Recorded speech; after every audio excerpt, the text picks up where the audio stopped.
Hello friends, कैसे हो आप सब लोग? All good, great. फ्रेंड्स, हम लोगों ने ये पर्टिकुलर चैप्टर शुरुआत किया है national income accounting and related concept. Yes, आपको मजा आ रहा है? ग्रेट। तो हम लोगों ने अभी पहले 2 लेक्चर्स जो देखे हैं, जहाँ पे हम लोगों ने क्या फंडे देखे हैं हमारे नेशनल इनकम के। We have seen basic concept of income, yes, like circular flow of income. फिर हमने क्या पढ़ा है इसमें, डोमेस्टिक टेरिटरी क्या होती है, नॉर्मल रेसिडेंस क्या होते हैं, है। फिर नेशनल इनकम क्या होती है, डोमेस्टिक इनकम क्या होती है, नेट फैक्टर इनकम अब्रॉड क्या होता है। ये सब बेसिक कंसेप्ट हमने अभी तक 2 लेक्चर्स में पढ़ा है। आज जो हमारा ये 3rd लेक्चर है of national income accounting and related concept, yes friends, ये बहुत हमारा इम्पॉर्टेंट लेक्चर है, क्योंकि अब हम जो कंसेप्ट शुरू करने वाले हैं फ्रेंड्स, जिसमें हमें उसको कैटेगरी को डिफाइन कर रही हूँ, basic aggregates of national income. Yes, अब नेशनल इनकम कैलकुलेट करने के लिए जो 2 मेजर्स है, बेसिकली 2 जो फैक्टर्स है, जो मेन एग्रीगेट्स है, वो क्या है? हाँ फ्रेंड्स, आपने सुना है ये नाम, बहुत बार आप लोगों ने ये नाम सुना है, that is gross domestic product, GDP. बहुत सुना है ना? हमेशा कभी भी कोई भी बात करता है तो यार कंट्री का जीडीपी ना यार कम हो गया, जीडीपी बढ़ गया। तो ये जीडीपी क्या है, ये हम लोग इस लेक्चर में पढ़ने वाले हैं और समझने वाले हैं। आई टेल यू फ्रेंड्स, आप जब आपको ये जीडीपी समझ जाएगा ना, तब आप इतने कॉन्फिडेंट हो जाओगे कि अगर कोई ऐसी बातें भी करता है तो आपको सब चीजें अभी समझ में आएगी कि ये क्या बातें हो रही है ना? So let us begin. So friends, let us begin with the topic of basic aggregates of national income, जिसमें आज हम इस particular lecture में focus करने वाले on the very important aggregate, that is gross domestic product. Yes, हम किस पे focus करने वाले हैं? We will be focusing on GDP. Yes, ये जीडीपी आपने बहुत जगह सुना भी होगा, न्यूज़पेपर में आपने न्यूज में भी देखा होगा। जीडीपी, कंट्री का जीडीपी कम हो रहा है, कंट्री का जीडीपी बढ़ रहा है। ठीक है भाई, ये जीडीपी क्या है, ये हम पर्टिकुलरली इस टॉपिक को इस लेक्चर में समझने वाले हैं। तो अब जीडीपी जब मैं बोल रही हूँ, हम लोग क्या क्या चीजें देखने वाले हैं जीडीपी की। पहली चीज तो why we need to calculate GDP. ठीक है, क्यों भैया, क्यों पढ़ना है ये जीडीपी, क्या क्या समझने वाला है जीडीपी से? ठीक है। Secondly, okay, what is GDP, what is GDP, ठीक है, what is gross domestic product, उसका मीनिंग क्या है? ठीक है। And finally, how do we calculate, how do we particularly measure this GDP in the country. India का GDP हम कैसे कैलकुलेट करते हैं, कौन से मेथड से कैलकुलेट करते हैं? तो ये एक्चुअली 3 चीजें हम लोग देखने वाले हैं ऑफ जीडीपी। यस, तो पहले इस पे फोकस करते हैं friends, that is why to calculate GDP. Okay friends, चलो। अब फ्रेंड्स, फॉर एग्जाम्पल, अगर आपको कभी आपके मम्मी ने, पापा ने या कोई रिलेटिव ने ऐसे पूछा होगा, जब तुम स्कूल में हो, कॉलेज में हो, कभी भी हो, भैया तुम्हारी क्लास में यार इंटेलिजेंट बच्चे कौन है, होशियार बच्चे कौन है? तो आप कुछ नाम बोल दोगे, हो सकता है आप भी वो होशियार बच्चों में एक हो, लाइक मैं हूँ, और 2-3 नाम बोल दोगे, ए बी सी डी। ठीक है, कहाँ से बोल पाए यार आप लोग? कहाँ से आपने डिफाइन कर लिया कि क्लास में अगर 100 बच्चे हैं, जिसमें से ये 4 बच्चे जो है ना, ये होशियार बच्चे, ये इंटेलिजेंट बच्चे? कहाँ से पता किया आपने? कैसे पता चला आपको? क्या क्या मेजर था? Ma'am, it's so simple ma'am. क्या? Marks ma'am. मार्क्स से पता चला? हाँ, हमारे स्कूल में जो एग्जाम्स होती है या कॉलेज में जो एग्जाम्स होती है, उसमें जो मार्क्स मिलते हैं, मार्क्स से पता चलता है कौन बच्चा होशियार है, कौन बच्चा होशियार नहीं है। ओ, सो सिंपल। सो कौन सा पैरामीटर यूज किया फ्रेंड्स आपने? मार्क्स। अच्छा, मार्क्स से डिफाइन कर दिया कि ये बच्चा होशियार है और ये बच्चा एवरेज है। ठीक है। अच्छा, अब अगर मैं आपको पूछूं, क्या आपको पता है कि जो जेफ बिजोस है वर्ल्ड का रिचेस्ट पर्सन है? हाँ, ठीक है। ऐसे आपने कभी सर्च भी किया होगा ना कि वर्ल्ड्स रिचेस्ट पर्सन, राइट? या कौन है जो वर्ल्ड्स के रिचेस्ट पर्सन है? किया है कि नहीं किया? करते हैं ना? करते हैं, नहीं किया है कोई इशू नहीं, चलो मैंने किया है। तो हम अभी देखते हैं कि वर्ल्ड के रिचेस्ट पर्सन कौन है।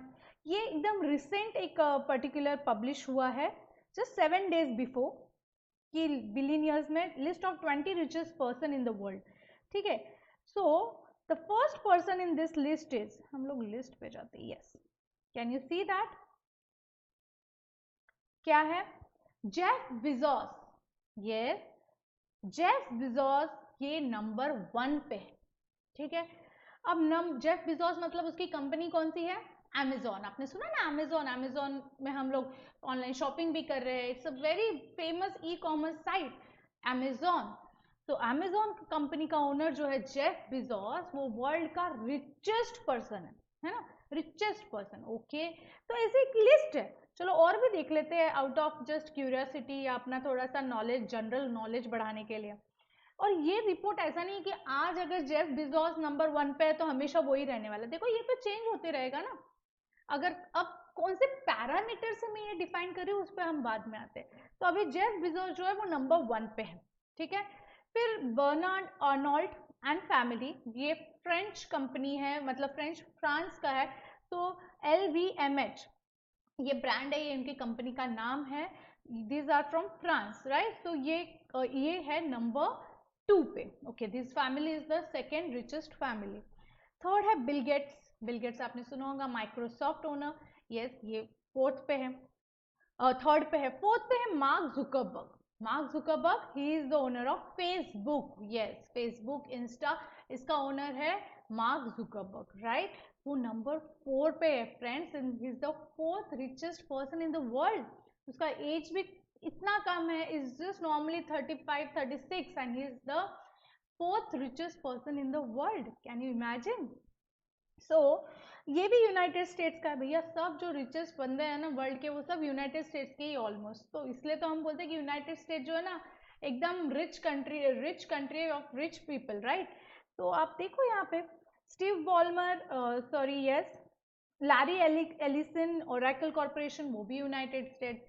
7th पे फ्रेंड, 7th पे कौन है? You'll be happy to know Mukesh Ambani, yes, a Indian player finally, जो वर्ल्ड के 10 टॉप मोस्ट रिचेस्ट पर्सन में अगर कोई इंडियन का नाम आया तो वो है मुकेश अंबानी का। फ्रेंड्स खुशी की बात है हमारे लिए कि कोई तो इंडियन है जो हमारी ये टॉप 10, अगर वर्ल्ड के टॉप 10 निकाल रहे तो उसमें कौन आ रहा है? Mukesh Ambani, he is number 7। And soon जिस तरह से रिलायंस जियो एक्सपांड हो रहा है, फेसबुक गूगल ने भी इसमें इन्वेस्ट कर दिया है, आई टेल यू कि जल्दी मुकेश अंबानी है ना टॉप 3 में पहुंचने वाला है। Let's see. सो आप देख रहे हो कि ये क्या है, एक आपको लिस्ट दिख रही है कि रिचेस्ट पर्सन। कहाँ से पता चलता है यार ये रिच है ये पुअर है? क्या पैरामीटर है? कुछ ना कुछ पैरामीटर है ना। कौन सा पैरामीटर है यहाँ पे? Net worth. नेट वर्थ है जो मनी में, यहाँ पे डॉलर में यहाँ पे मेजर्ड है। नेट वर्थ मतलब क्या कि भैया उसके कितने असेट्स है, उसकी क्या लायबिलिटीज है, वो माइनस करके जो उसका नेट वर्थ होता है, दैट विल टेल अस कि कौन सब में रिच है, कौन सेकेंड नंबर पे, कौन थर्ड नंबर पे। सो कुछ पैरामीटर है, राइट, टू कंपेयर और to identify who are the top 10 richest person in the world, right. तो कुछ ना कुछ पैरामीटर चाहिए ना यार कंपेयर करने के लिए। जैसे स्कूल में फ्रेंड्स में अगर हमें देखना है इंटेलिजेंट कौन है तो मार्क्स देख रहे हैं, अगर हमें देखना है कि दुनिया में रिच कौन लोग है तो कंपेयर करना है तो हम नेटवर्थ देख रहे हैं। तो भैया मुझे ये बताओ, अगर मुझे पता करना है, अब इंसानों को नहीं, कंट्री लेवल पे बात करना है, कंट्री लेवल पे कि कौन सी कंट्री की इकोनॉमी सब में बढ़िया है ना, कौन सी कंट्री की इकोनॉमी सब में ज्यादा बढ़िया है, सब में ज्यादा डेवलप्ड है या रैपिड ग्रो कर रही है, तो कोई ना कोई तो पैरामीटर लगेगा ना टू कंपेयर दिस कंट्रीज, या कंट्री को ही अपना मेजर करने के लिए कि उसकी इकोनॉमी बढ़ रही है, कम हो रही है, क्या हो रहा है, डेवलप हो रही है कि नहीं हो रही है, तो कोई ना कोई पैरामीटर तो लगेगा, राइट। तो इसलिए वही चीज के लिए to make the comparison between the various countries, their economies, हम लोगों को पढ़ना है gross domestic product, GDP, yes। so are you getting why we are actually studying GDP? दो पर्पज है, पहले तो कंपैरिजन करना है, ठीक है, कंपैरिजन करना है अलग अलग कंट्रीज का, उनकी इकोनॉमीज का, ठीक है, ये तो एक है ही फैक्टर। दूसरा और एक फैक्टर है कि हमें विद इन इंडिया हमें भी तो समझना चाहिए ना कि भैया हम क्या कर रहे हैं, जो गवर्नमेंट है एक्चुअली हमारी इकोनॉमी को डेवलप कर पा रही है कि नहीं कर पा रही, हमारी इकोनॉमी का ग्रोथ हो रहा है कि नहीं हो रहा है, तो कुछ ना कुछ समझने के लिए हमें लगेगा, राइट। और यहाँ हमें कंपेयर करना है कि लाइक अगर कांग्रेस राइम था तब क्या था कंट्री का इकोनॉमी का पोजीशन, और अब जब मोदी राइम है तो हमारा कंट्री का पोजीशन कैसा है। तो ये बहुत सारी चीजें we have to understand, we have to analyse, तो कुछ ना कुछ पैरामीटर लगते हैं। तो ये सारे जो बेसिक एग्रीगेट्स है नेशनल इनकम के, ये सारे जो पैरामीटर्स है, they help us to know the financial health of the country, financial health of the different of the country, of the economy of the country, right? तो वो एक financial health indicator है, मतलब अपने को उससे पता चलता है कि अपनी इकोनॉमी अच्छा कर रही है कि नहीं कर रही, अपनी इंडिया जो है उसकी इकोनॉमी डेवलप हो रही है कि नहीं हो रही। तो ये पैरामीटर है जीडीपी, राइट? तो इसलिए हमें जीडीपी समझना है और पढ़ना है, राइट? तो आज अब ये जीडीपी पढ़ ही रहे हैं तो हम लोग देख लेते हैं कि कंट्री वाइज अगर कंपेयर करते हैं तो इंडिया का जीडीपी वाइज रैंकिंग कहाँ पे है। चलो आपको क्या लगता है फ्रेंड्स, कहाँ होगा इंडिया? हाँ, सी यहाँ पे आप देखो, ये लेटेस्ट रिपोर्ट है by IMF, international monetary fund, और 2020 के एस्टिमेट्स उन्होंने किया है। एज पर देम नंबर 1 पे कौन है friends? China. Yes, United states नहीं है, नंबर 1 पे कौन है? चाइना। यस, तो चाइना का जो जीडीपी है फ्रेंड्स, आप देखो वो मिलियंस में लिखा है, millions of current INT dollar, so it is 27804 27 crores, maybe 278,04953 millions dollar। बाप रे, इतना जीडीपी है ऑफ चाइना। सेकेंड नंबर पे यूनाइटेड स्टेट्स है, USA is on second number, ठीक है। And friends happy to know India कहाँ पे है? थर्ड नंबर पे है। फिर है जापान, और इंडिया का जीडीपी कितना है फ्रेंड्स? 113,280 million dollar. ओके, अच्छा ये अमाउंट कैसे कैलकुलेट हुआ है हम देखेंगे, सब देखेंगे हम लोग। पहले आप देखो कि जीडीपी जब निकलता है तो हम ऐसा कंपैरिजन कर पाते हैं कि कंट्री वाइज किसका जीडीपी कैसा है, राइट? फिर उसके बाद में है जापान, फिर रशिया, फिर जर्मनी, और आप देखो और एक चीज, जो चाइना नंबर 1 पे है 27, India 11, my God, it's more than double triple बोल सकते, डबल साइज है उस पर्टिकुलर जीडीपी का चाइना का। So China has really developed a lot, right? तो ये पर्टिकुलर एक लिस्ट है जिसमें हमें पता चलता है कि अलग अलग जो कंट्रीज है उसके हिसाब से जीडीपी कैसा है। देखो सब में आखिरी में जो है तुवालू सिर्फ 49 मिलियन डॉलर, ठीक? तो यू कैन जस्ट अंडरस्टैंड। तो पर ये एक एग्रीगेट है, ठीक है, हम बहुत सारे एग्रीगेट्स देखने वाले हैं जिसमें जीडीपी एक फैक्टर है जो भी यूज होता है to measure the economic health of the country, to make comparison among the various economies. तो एक है जीडीपी, ठीक है। तो इसलिए हम लोग जीडीपी कैलकुलेट कर रहे हैं। तो हमारा जो पहला सवाल है कि why we are calculating GDP, तो आपको समझ रहा है फ्रेंड्स हम क्यों कर रहे हैं ये पैरामीटर, हम इसलिए पढ़ रहे हैं ताकि हम अलग अलग इकोनॉमीज को कंपेयर कर सके कंट्रीज के, वही नहीं विद इन आवर कंट्री हम हमारे ग्रोथ को एनालाइज कर सके, इकोनॉमिक ग्रोथ को, right? So this is the reason why we are calculating GDP. तो हमारा फर्स्ट डाउट तो क्लियर हो चुका है, ठीक है। अब हम बढ़ते हैं हम हमारे नेक्स्ट डाउट की ओर, वो है what is GDP. What is GDP, जो वो मिलियन डॉलर्स देखा हमने अभी 278 जो भी पॉइंट है मिलियन डॉलर्स, ठीक है, वो कैसे कैलकुलेट होता है, व्हाट इज दैट, है ना, what is that GDP. So वो अभी हम देखते हैं to the next point, what is GDP. Friends जब मैं बोलती हूँ व्हाट इज जीडीपी तो उसका एक डेफिनेशन है ना। ये डेफिनेशन किसने दिया है? डर्नबर्ग, ये इकोनॉमिस्ट है Dernburg, who has defined GDP at market price as market value, क्या बोला है? मार्केट वैल्यू ऑफ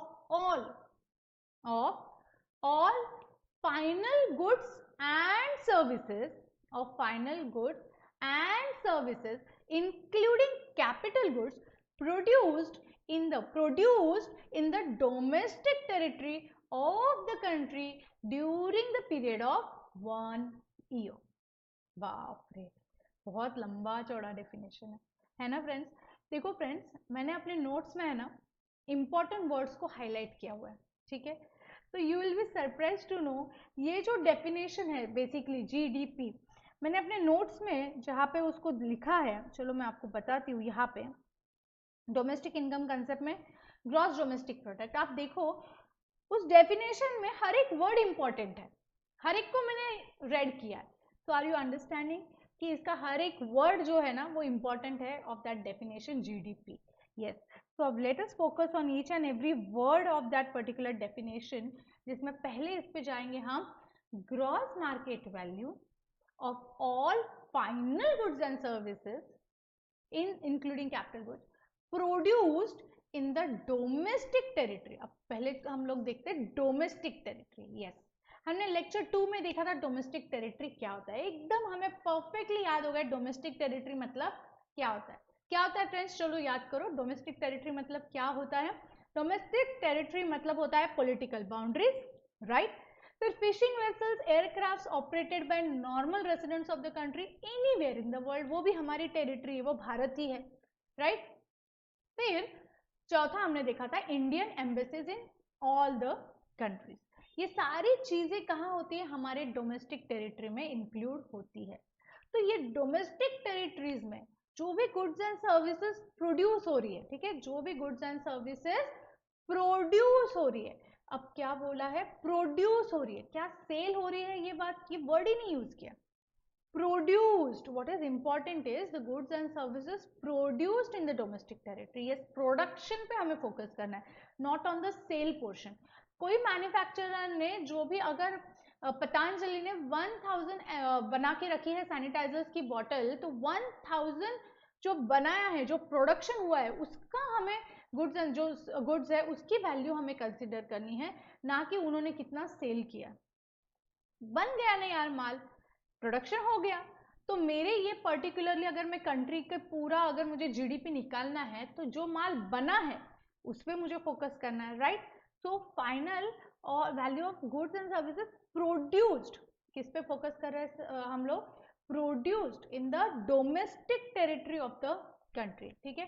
फिर कोई भी बनाओ, कोई भी बनाओ, अगर एमआई आके भी इंडिया में बना रहा है but they are produced in the domestic territory of the country, तो वो गुड्स भी हमें लेने हैं, right. So what we are focusing in gross domestic product, कि whatever is produced in the domestic territory of the country during a period of 1 year. अब comparison करना है तो एक एक कुछ हमें टाइम फ्रेम भी डिफाइन करना पड़ेगा, राइट, कि भैया एक साल के लिए हमारा जीडीपी क्या है, या क्वार्टरली कितना हुआ, या 6 मंथली कितना हुआ, तो we have to have a one time frame, right. तो ग्रॉस डोमेस्टिक प्रोडक्ट जो हम कैलकुलेट कर रहे हैं वो generally for period of 1 year. जैसे अगर 1 अप्रैल टू 31 मार्च इंडिया के डोमेस्टिक टेरिटरी में, ठीक है, जो डिफाइंड है उसमें जो गुड्स एंड सर्विसेज प्रोड्यूस हुए, ठीक है, अब वो कौन से गुड्स एंड सर्विसेज देखना है friends, final goods and services. अब ये क्या चीज है फाइनल गुड्स एंड सर्विसेज, चलो ये कंसेप्ट भी एक है जो हमने पहले टच अपॉन नहीं किया है, जो अभी हम क्लियर करते हैं। देखो फ्रेंड्स, इन इकोनॉमी जो भी गुड्स और सर्विसेज बनती है उसको हम कैटेगराइज करते हैं एज फाइनल गुड्स और सर्विसेज, और इंटरमीडिएट गुड्स और सर्विसेज। यस, इंटरमीडिएट, फाइनल, हाँ ऐसे एकदम आपके सीए सीएस के लेवल्स के जैसे लग रहा है ना क्या, इंटरमीडिएट, फाइनल, तो वही है। आप जब पढ़ रहे हो ना, आप इंटरमीडिएट लेवल होने के बाद फाइनल में जाते हो और फिर फाइनली क्या प्रोडक्शन होता है, एक सीए या सीएस बनता है, ठीक है। तो ऐसे लेवल्स है, तो गुड्स का भी ऐसे ही डिफाइन किया है फ्रेंड्स, कि क्या बोला है कि all final goods and services has to be included in GDP. कौन से गुड्स को कंसीडर करना है, सिर्फ फाइनल। अब फाइनल क्या होता है, चलो एग्जाम्पल से पहले समझते हैं। मैंने ये ड्रेस पहना, ठीक है, अब ये जो ड्रेस है ये डायरेक्टली मैंने मार्केट में जाके कंज्यूम कर लिया, मैं यूज कर रही हूँ उसको, ठीक है। पर ये पर्टिकुलर ड्रेस बनाने के लिए क्या लगा था, फैब्रिक लगा होगा, ठीक है, कलर्स लगे होंगे, डाइंग हुई होगी, स्टिचिंग करने के लिए हम लोगों को थ्रेड्स वगैरह लगा होगा, ठीक है। तो ये सब यूज होके फाइनली ये पर्टिकुलर ड्रेस बना है, राइट। तो जो ड्रेस मैंने खरीदा, जो फाइनल गुड्स मैंने कंज्यूमर ने कंज्यूम किया, ठीक है, उसकी वैल्यू जीडीपी में कंसिडर करनी है। ना कि जो मैंने वो पर्टिकुलर फैब्रिक और जो भी चीजें इसमें लगी, थ्रेड्स या फिर जो बटन्स इसको लगे हैं, वो चीजों की वैल्यू, जो इंटरमीडिएट गुड्स जो यूज हुए वो पर्टिकुलर मेरा ये कुर्ता बनाने में, उसकी वैल्यू से कोई लेना देना नहीं है। डायरेक्टली किसके वैल्यू से लेना है? Value of final goods and services produce. Final, final from whose point of view? Final goods मतलब वो गुड्स होते हैं which are either used for consumption और इन्वेस्टमेंट। लाइक जो गुड्स मैं कंज्यूम कर रही हूँ, मोबाइल ला रही हूँ, यूज कर रही हूँ, ठीक है, लैपटॉप लाया है, यूज कर रही हूँ, चेयर्स लाई है, मैंने मेरे ऑफिस में रखी है, ठीक है, टेबल है, मिल्क है, मैं आके मिल्क लेके मैं पी रही हूँ, स्टेशनरी है, मैं यूज कर रही हूँ, फाइल्स है, मैंने यूज किया है। So there are an number of goods जो डायरेक्टली हम मार्केट में जाके कंज्यूम कर रहे हैं। चॉकलेट्स है, हम खा रहे हैं, केक है, मैं खा रही हूँ। सो जो हम डायरेक्टली कंज्यूम कर रहे हैं, I am not purchasing it either for resale और या फिर उस पर और कुछ प्रोडक्शन करके उसको चेंज करके बेचने के लिए मैं नहीं ले रही हूँ। मैं किसके लिए खरीद रही हूँ वो goods? I am directly purchasing it for consumption, right? मैंने ड्रेस लाया, खुद के लिए यूज कर लिया, हाँ। अगर यही ड्रेस मैंने रिसेल के लिए लाया रहता तो ये ड्रेस को मैं कंसिडर नहीं करती जब मैंने परचेस किया है, उसकी वैल्यू मैं कंसिडर नहीं करूंगी। But when I will sell it to the person who is going to use it, ठीक है, तो वो value of that kurti will be considered in the GDP. तो फ्रेंड्स, फाइनल गुड्स मतलब क्या होते हैं? They can be used either for consumption और फॉर इन्वेस्टमेंट। इन्वेस्टमेंट लाइक घर, मैंने घर खरीदा, मैंने इन्वेस्ट किया उसमें, दैट कंस्ट्रक्टेड प्रॉपर्टी, उसमें मैंने इन्वेस्ट किया। कार, उसमें मैंने इन्वेस्ट किया, ठीक है, in assets we generally invest, right? तो जो मैं यूज कर रही हूँ, अब मेरा है वो कार, मैंने किसी को बेचने के लिए नहीं ली, मैंने खुद के लिए ली है, राइट? तो उसे हम क्या कहते हैं? Final. And on the other hand intermediate goods, intermediate goods मतलब क्या होते हैं? This goods can be used either for resale और for production of some other goods, right? जैसे आइसक्रीम मैंने कंज्यूम किया, आइसक्रीम बनाने के लिए मुझे मिल्क लगा, क्रीम लगा, शुगर लगा, फ्रूट्स लगे, तो इनकी वैल्यूज मुझे नहीं कंसिडर करनी है, मुझे डायरेक्टली किसकी वैल्यू कंसिडर करनी है? ऑफ आइसक्रीम जो डायरेक्टली कंज्यूम किया गया बाय द कंज्यूमर, राइट? सो या फिर केक्स, मैं केक परचेज कर रही हूँ बर्थडे के लिए, मैंने कंज्यूम किया है केक, पर केक बनाने के लिए क्या लगा?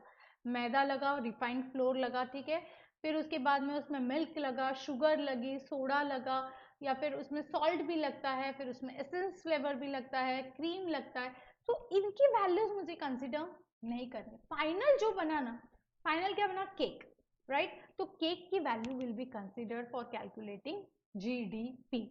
सिमिलरली जैसे कार बनती है, कार बनी है तो उसमें कितनी सारी चीजें होती है, राइट? टायर्स है, बैटरीज है, उसमें अलग अलग वो जो सिटिंग के लिए हम लोग स्टेयरिंग है, तो अलग अलग चीजें हैं जो कार में होती है। पर हम लोगों को हर एक चीजों की वैल्यू नहीं देखनी है, हमें फाइनली जो फाइनल प्रोडक्ट हुआ है, जो कंज्यूम हो रहा है मार्केट में, कार, ठीक है, जो इन्वेस्ट कर रहे लोग कार में, तो कार की वैल्यू पे मुझे कंसिडर करना है जीडीपी कैलकुलेट करने के लिए। So when I am calculating GDP, मैं कौन से गुड्स एंड सर्विसेज देख रही हूँ? Only final goods and services which are produced, right, in the domestic territory of the country. तो फाइनल गुड्स एंड सर्विसेज। अब इसमें मैं कैपिटल गुड्स भी कंसिडर करती हूँ। कैपिटल गुड्स क्या होते हैं? कैपिटल गुड्स मतलब क्या? Capital goods are generally the machineries, the equipments जो हमें ये चीजें बनाने के लिए लगती है, राइट? कार्स बनानी है तो कितनी सारी मशीनरीज लगेगी, कोई भी प्रोडक्ट बनाना है आपको तो मशीनरीज तो लगनी ही वाली है, राइट? अब अपने इकोनॉमी में there are two sectors, right? हम लोगों ने देखा business sector, household sector, right? खाने पीने की चीजें जो है यूज करने की है वो हाउस होल्ड सेक्टर कंज्यूम कर रहा है, right? But about the machineries, right, so the equipments, ये कौन कंज्यूम करने वाला है? The business sector. yes, they require all these capital goods for manufacturing the products. अगर वो कैपिटल गुड्स नहीं रहेंगे तो वो मैन्युफैक्चर ही नहीं कर पाएंगे, right? So it is consume by home? By the business sector. Business sector इसको खरीदते हैं, मशीनरीज को, इक्विपमेंट्स को, जेसीबी हो गया, ये सारे व्हीकल्स हो गए which are being used for manufacturing process. तो जो कैपिटल गुड्स है, जो बने हैं, जो लग रहे हैं हमें ये पर्टिकुलर चीजें भी मैन्युफैक्चर करने के लिए, उसकी भी वैल्यू हमें कंसिडर करनी पड़ेगी, क्यों? बिकॉज फाइनली वो कैपिटल गुड्स किसने कंज्यूम किए हैं? It is consume by the business sector, right, for producing the final goods. तो हमें कैपिटल गुड्स जो मशीनरीज इक्विपमेंट्स जो यूज होते हैं उसकी वैल्यू भी जीडीपी में कंसिडर करनी पड़ेगी, राइट. अगर हम लोग मोबाइल बना रहे हैं तो मोबाइल ऑटोमेटिक थोड़ी बनता है, कुछ मशीनरीज इक्विपमेंट्स लगेंगे ना मोबाइल बनाने के लिए. कार बनानी है तो मशीनरीज लगेगी, राइट. माइनिंग्स करने हैं तो जेसीबी वगैरह लगेगा. तो कोई भी चीज करने के लिए, मैन्युफैक्चर करने के लिए we require capital equipments. Without that कोई भी मैन्युफैक्चरिंग नहीं हो सकती. तो जो कैपिटल गुड्स बने हैं, ठीक है, उसकी वैल्यू भी हमारे जीडीपी में कैलकुलेट होगी, right. So even the value of capital goods are the part of final goods, right. सिर्फ क्या हो रहा है, capital goods are consumed by business sector and जो हम बाकी गुड्स की बात कर रहे हैं, जो खाने पीने की चीजें, जो यूज करने की चीजें, टीवी हो गया, ठीक है, तो वो सारी जो हम लोग स्पेंड करते हैं for in our day to day life, जो हाउस होल्ड और कंज्यूमर्स वॉशिंग मशीन खरीद रहे हैं, ठीक है, तो ये सारे प्रोडक्ट्स कौन कंज्यूम कर रहा है? House hold sector. Capital equipments कौन कंज्यूम कर रहा है? Business sector. तो कौन कंज्यूम कर रहा है एक्चुअली उस पर डिपेंड हो रहा है कि वो क्या हो रहा है, कैपिटल गुड्स कहला रहे हैं, ठीक है, but they are the part of final goods. Okay, so capital goods are also included in the GDP, right. तो हमें सिर्फ ये नहीं देखना है कि जो हाउस होल्ड और कंज्यूमर कंज्यूम कर रहे हैं, इवन बिजनेस सेक्टर जो कैपिटल गुड्स खरीद रहे हैं, ठीक है, for manufacturing this products and services, even उनकी वैल्यू भी, राइट, उनकी वैल्यू भी हमें जीडीपी में कैलकुलेट करनी है, राइट. अब यहाँ तक आप क्लियर हो? ठीक है. अभी हमने 3 चीजें देख ली. क्या देख ली? जीडीपी के डेफिनेशन की हम लोगों ने देख लिया कि all final goods and services includes capital goods produced with in domestic territory of the country, ठीक है, during a period of 1 year, ठीक है.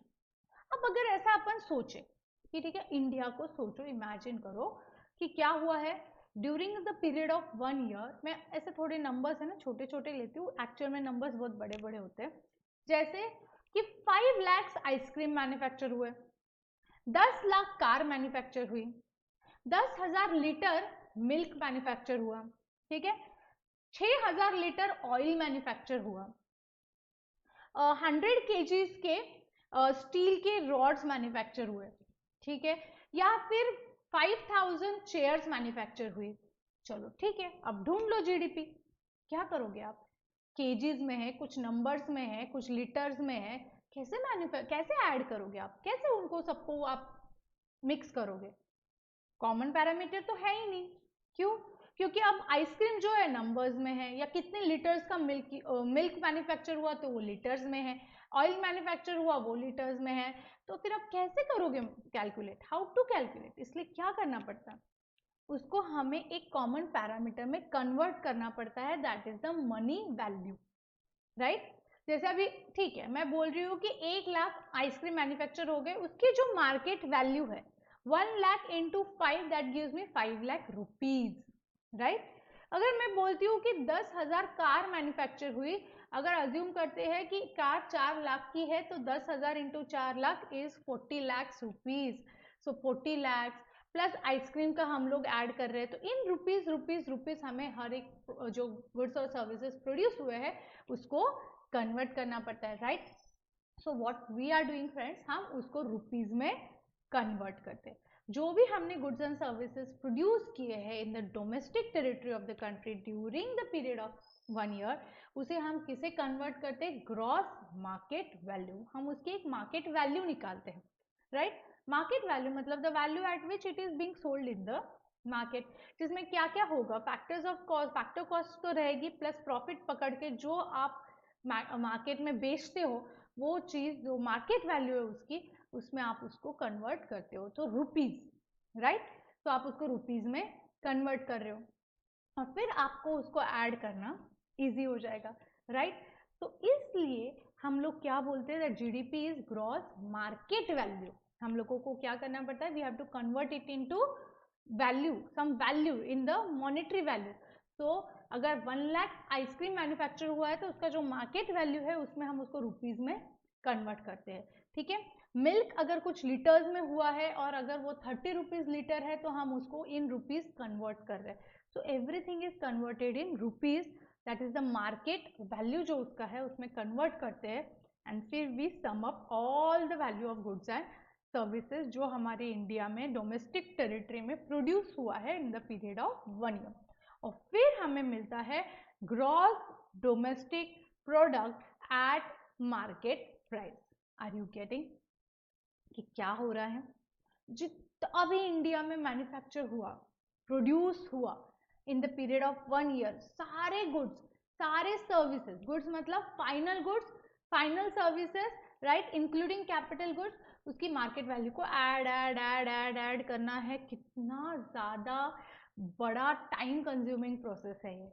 क्या स्टैटिस्टिक्स लगते होंगे ये सब डेटा कलेक्ट करने के लिए. या it's a very technical work also. पूरा स्टैटिस्टिक्स वर्क है इसमें कि आपको ये सब जमा करना है कि हर एक इंडस्ट्री में कितना गुड्स और सर्विसेज मैन्युफैक्चर हुआ है और फिर उसको रुपये में कन्वर्ट करना है और तब जाके हमें मिलता है हमारा जीडीपी एट मार्केट प्राइस. वो कैसे होता है, वो क्या होता है? इट इज, हमने देखा, it is a gross market value of all final goods and services including capital goods produced in the domestic territory of a country for a period of 1 year. ठीक है. अब there is one more aggregate of national income जिसे हम कहते हैं gross domestic product at factor cost. Yes, at factor cost. अब market value तो देखा हमने कि जो मार्केट में जिस रेट में वो सेल हो रहा है वो गुड्स एंड सर्विस, वो वैल्यू हम कंसिडर कर रहे हैं. ठीक है. अब मैं कौन सी चीज की बात कर रही हूँ? GDP at factor cost. तो वो क्या होता है? Okay, so let us understand that.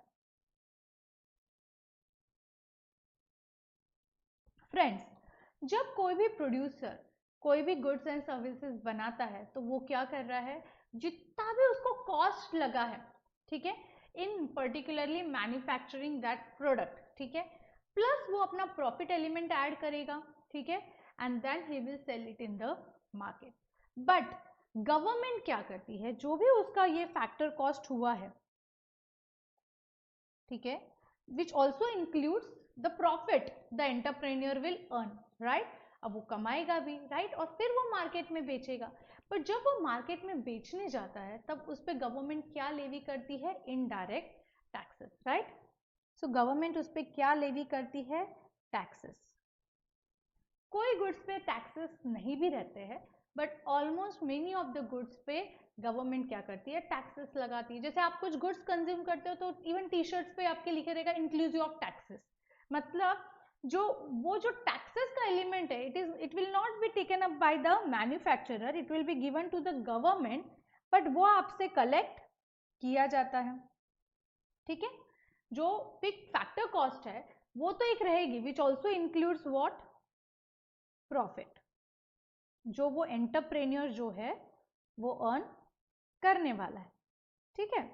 वो अर्न करने वाला है, इसीलिए वो पर्टिकुलरली फैक्टर कॉस्ट में उसको जितना भी कॉस्ट लगा वो particular goods and services manufacture करने के लिए, वो तो चीजें इसमें है ही, प्लस उसका प्रॉफिट भी है. ठीक है. But when he sales in the market, when he sales that things in the market, उस पर क्या लेवी करना पड़ता है उसको? Taxes, right. अब कई बार गवर्नमेंट क्या करती है कि अगर वो गुड्स एसेंशियल गुड्स है, ठीक है, वो बहुत रिक्वायर्ड है and this people are producing those goods, ठीक है, so government gives them subsidies. क्या देती है गवर्नमेंट? सब्सिडीज देती है. गवर्नमेंट खुद उनको फंड्स देती है. ठीक है. तो सब्सिडीज आने की वजह से क्या हो जाता है? जो कॉस्ट है मैन्युफैक्चरर की या प्रोड्यूसर की, वो क्या हो जाती है? कम हो जाती है, क्योंकि उनको तो पैसा मिल रहा है. सो उन्हें कॉस्ट कम हो जाती है, क्योंकि उनको सब्सिडी क्यों मिली है? Because they are producing those goods and they are essential goods, या गवर्नमेंट ने उनको नोटिफाई किया कि ये पर्टिकुलर गुड्स के लिए government will give them subsidies. तो मैन्युफैक्चरर को सब्सिडीज मिलती है इन मनी. ठीक है. तो जो सब्सिडी मिलती है वो क्या होती है? उसके वजह से उनकी कॉस्ट क्या हो जाती है? कम हो जाती है. तो फैक्टर कॉस्ट में से सब्सिडीज कम हो जाती है और उस पर हम लोग क्या करते हैं? फिर टैक्सेस लेवी करके उसे फाइनली हम लोग मार्केट में सेल करते हैं. And the price at which we sell is called as market value, right. और अभी हमने जब फर्स्ट जीडीपी देखा तब हमने क्या देखा, जीडीपी एट मार्केट वैल्यू, हमने ये देखा, ठीक है। But if I have to arrive at GDP at factor cost, तो फिर क्या होगा, फैक्टर कॉस्ट पे अराइव करने के लिए मुझे क्या करना पड़ेगा, factor cost is equal to जो भी मार्केट वैल्यू है, ठीक है, ये टैक्सेस इधर जाएंगे तो प्लस का क्या हो जाएगा, माइनस, और ये सब्सिडीज अगर इधर जाएगी तो ये हो जाएगी प्लस। मतलब ही क्या हो जाएगा, market value minus taxes and ये प्लस सब्सिडीज, मतलब net indirect taxes, right. Taxes minus subsidies will give me what, my net taxes, जो मुझे कलेक्ट करके गवर्नमेंट को देना है, क्योंकि कुछ तो मुझे गवर्नमेंट ने सब्सिडीज दे दी और टैक्सेस मुझे गवर्नमेंट को देना है, तो इन दोनों का जो डिफरेंस रहेगा वो मैं क्या करूंगी, गवर्नमेंट को दूंगी।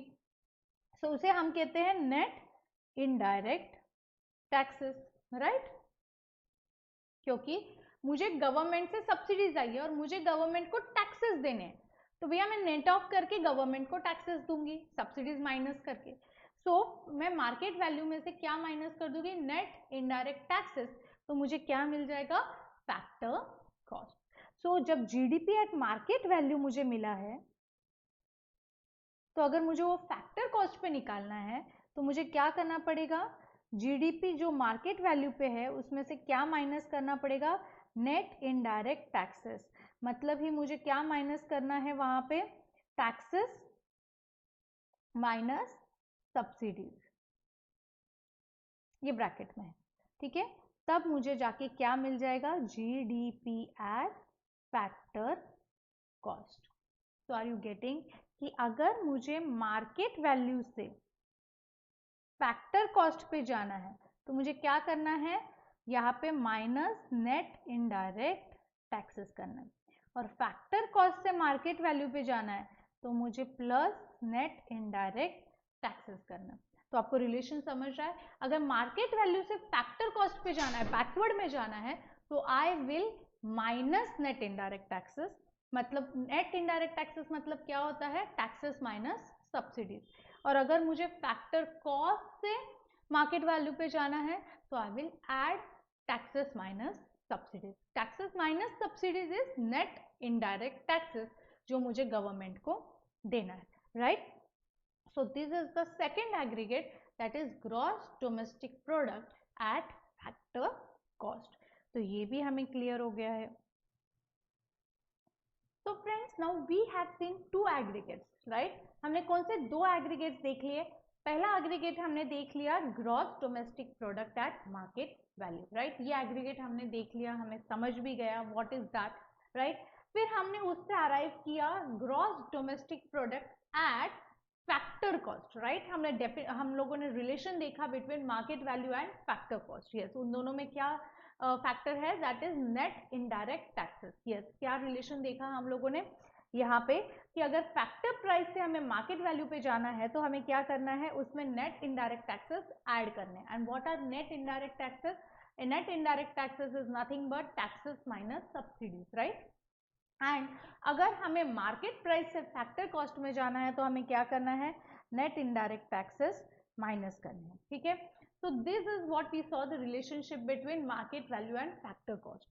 अब फ्रेंड्स जो थर्ड एग्रीगेट है डोमेस्टिक कंसेप्ट का, जिसका नाम है net domestic product at market value. Okay, so what's the name of this third aggregate, net domestic product at market value.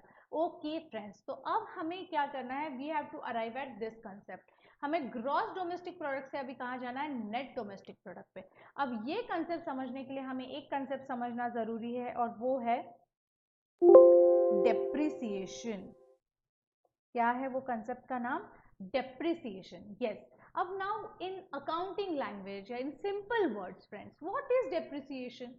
Depreciation is nothing but it's decrease, what it is decrease in monetary value of an assets like machineries, equipments, vehicles, right, by use, with their passage of time, है ना, because of what, due to wear and tear and obsolescence, right. वो पुरानी हो जाती है तो उसकी value वैसे भी कम हो जाती है, राइट। ये हमें पता है कि डेप्रिसिएशन होता है, ठीक है।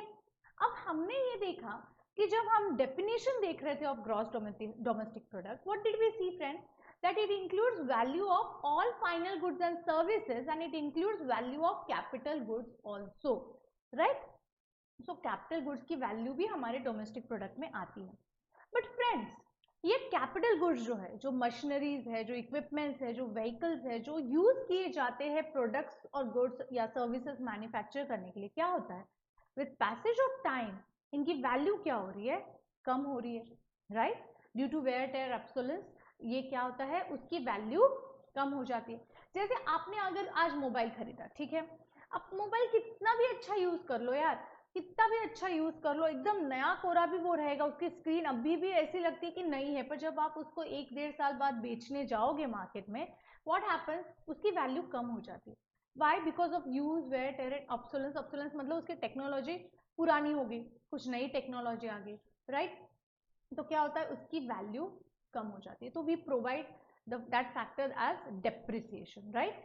और जनरली आपने देखा होगा कंप्यूटर्स जिसमें टेक्नोलॉजी बहुत जल्दी जल्दी बढ़ती है, इस पर डेप्रिसिएशन का रेट बहुत ज्यादा होता है, right, as compared to the other items of assets, right. मैं थोड़ा अकाउंटिंग में चली गई हूँ, पर मैं बता रही हूँ आपको कि इस चीज की वजह से क्या होता है, ये जो हमारी मॉनेटरी वैल्यू है ऑफ द कैपिटल गुड्स, वो क्या हो जाती है, जो मनी वैल्यू है वो क्या हो रही है, it gets reduced because of use with the passage of time, है ना। क्योंकि आप अगर गाड़ी भी लो, आपने आज गाड़ी खरीदी है, 80,000 में खरीदी आपने गाड़ी, आप अगर उसको 2-3 साल बाद बेचने जाओगे, if you will sell it, आप लोगे मैम मेरी गाड़ी आज भी ऐसी दिखती है ना कि नई है एकदम, ठीक है, पर भैया आपको मार्केट में वो रेट नहीं मिलेगा जिस रेट में आपने वो गाड़ी खरीदी थी। क्यों क्यों यार, बिकॉज ऑफ वो पुरानी हो गई, उसको आपने यूज किया, वेयर टेयर हो गया होगा उसका, ठीक है ना, रिपेयरिंग सर्विसिंग ये सब चीजें तो होती है एसेट्स में। So what happens, there is decrease in the value of capital assets and हमारे जो ग्रॉस डोमेस्टिक प्रोडक्ट में ऐसे कैपिटल गुड्स भी है इंक्लूडेड है, राइट। एंड यही कैपिटल गुड्स के हेल्प से हम गुड्स बनाते हैं, बिना मशीनरीज के तो गुड्स नहीं बनने वाला। अगर मोबाइल बनाना है, कार बनाना है, कुछ भी बनाना है हमें, अगर हमें मिल्क प्रोडक्ट्स भी बनाना है, हमें पोटैटो चिप्स बनाने हैं, तो हमें मशीनरीज तो लगनी ही वाली है।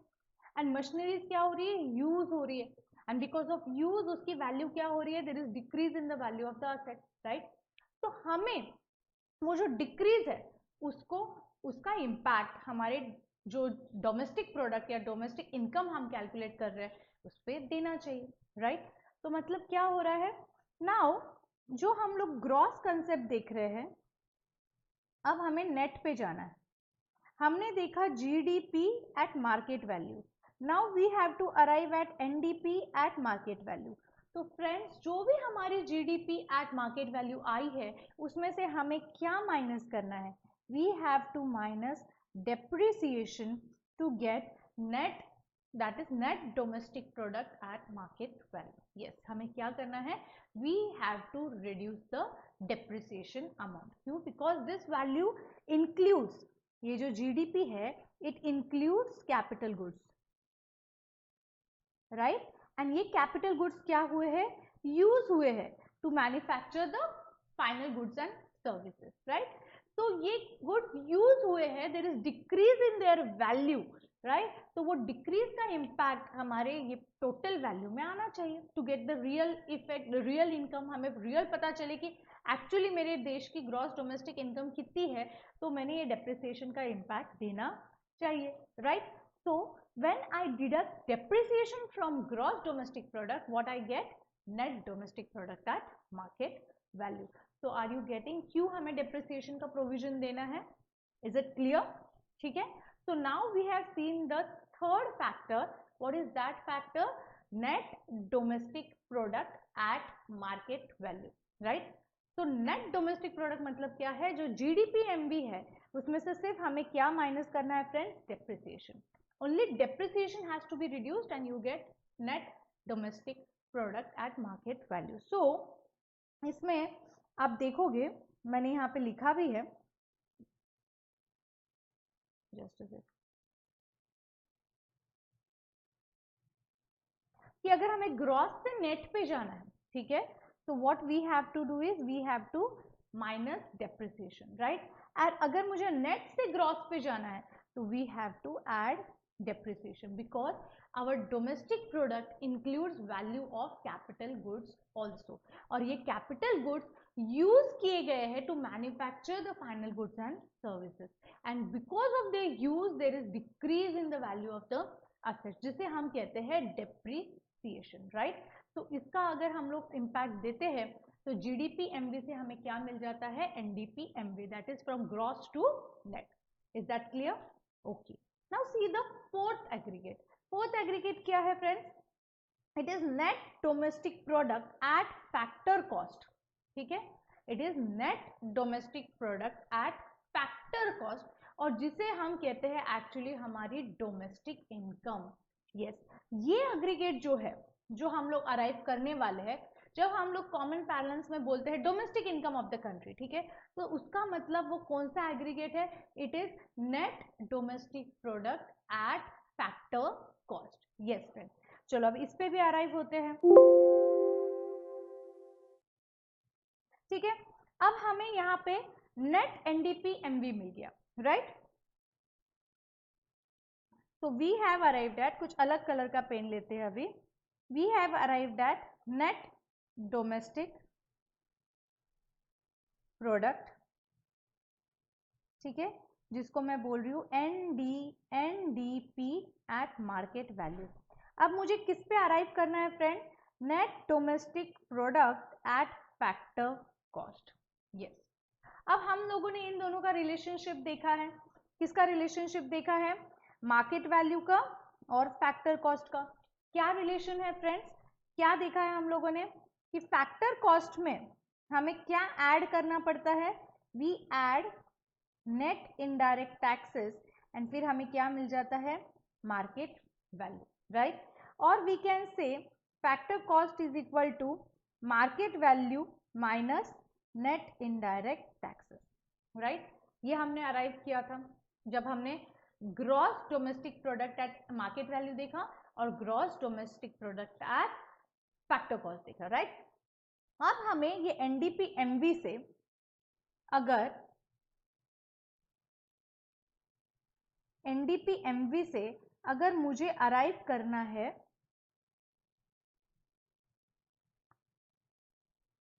एनडीपी फैक्टर कॉस्ट, तो मुझे इसमें से क्या माइनस करना पड़ेगा फ्रेंड्स?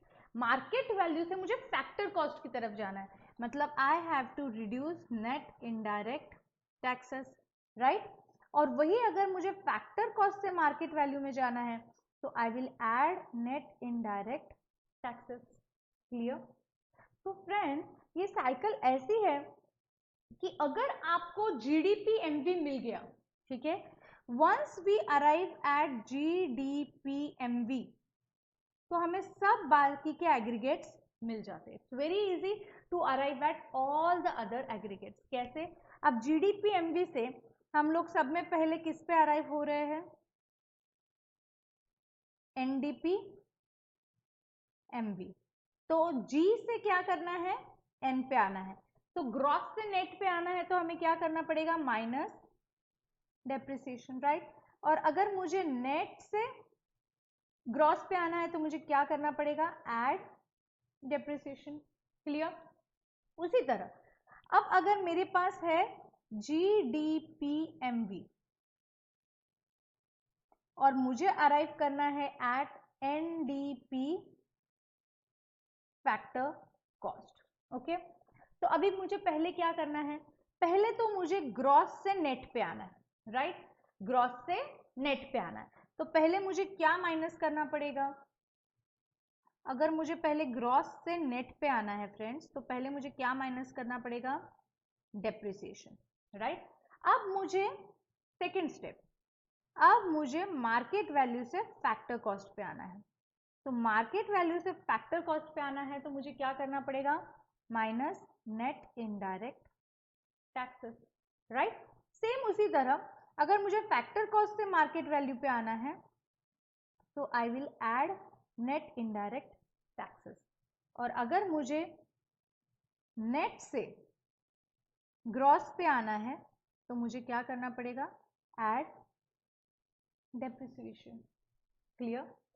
तो अगर मुझे जीडीपी एमवी मिल रहा है तो मैं बाकी तीनों एग्रीगेट पे बहुत इजीली अराइव हो जाती हूँ, राइट? जीडीपी एमवी से अगर मुझे जीडीपी फैक्टर कॉस्ट पे जाना है